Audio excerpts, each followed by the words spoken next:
प्रभु श्री अनंत पीठरे आज धर्मानुष्ठान आम आयोजित करूँ।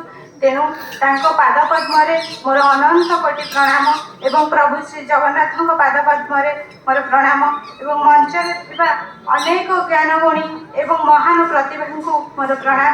आगे गुरुजन एवं मोर छोट मानू शुभेच्छा एवं गुरुजन मानू मोर प्रणाम।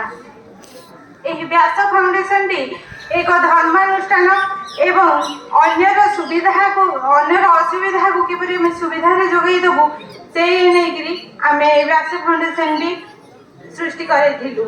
तार मुख्य लक्ष्य थिला असहाय को सहाय करवा। निछंद नील आकाश तले अनेक लोक बसवास कर समस्ते जानी वसुधैव कुटुंबकम आम समस्त समग्र विश्ववासी गोटे कुटुंब हेले आम कुटुंब भितर अनेक लोक अच्छा जी खाइबा पाऊना मुंड तले छात नहीं पिंधा लुगा नहीं किछि नहीं किंतु आम पाखे तो सेते बेसी भी किछि नहीं। जेतबेले आम परिवेश रोबा जे असमय दिन काटुंट खाइबा पाऊना असुविधा रोचंती जदि अपा मो नजर से क्या लक्ष्य दिजन भर कहार भी पड़े आम केमी साहाय्य करूँ से आम व्यतिव्यस्त हो पड़ू।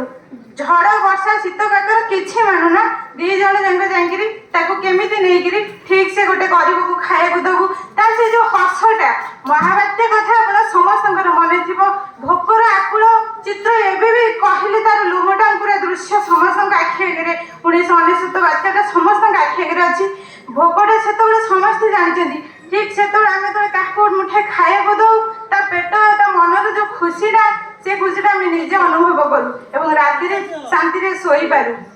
गला परिवेश बर्तमान में विपदागामी समाज भी विपदागामी से ज्ञान प्रसार एवं 1 लाख अस्वस्थ वृक्षर रोपण करने योजनाबद्ध अच्छु तन्मध्य अयरंभ कर सारूँ। गोटे छोट गप कहि दिने गोटे जंगल निया लगिगला समस्त पशु पक्षी निज जीवन को धरी व्यतिव्यस्त होकर दौड़ी पलि गले किंतु गोटे छोट पक्षी तार क्षुद्र जंतु उड़ी जाए टे पानी आनी निआं पकई दे पुणी उड़ी जाए पड़े श्रृगालटे देखला। श्रृगालटी तो जानते बिक दबनी कि थाल भांगिया लोकटे पशुटी हूँ श्रृगाल आम भितर भी सेमती अच्छा से श्रृगालटी हसिकी थटारे कहला कि तू तो एडी छोट पक्षीटे तो एत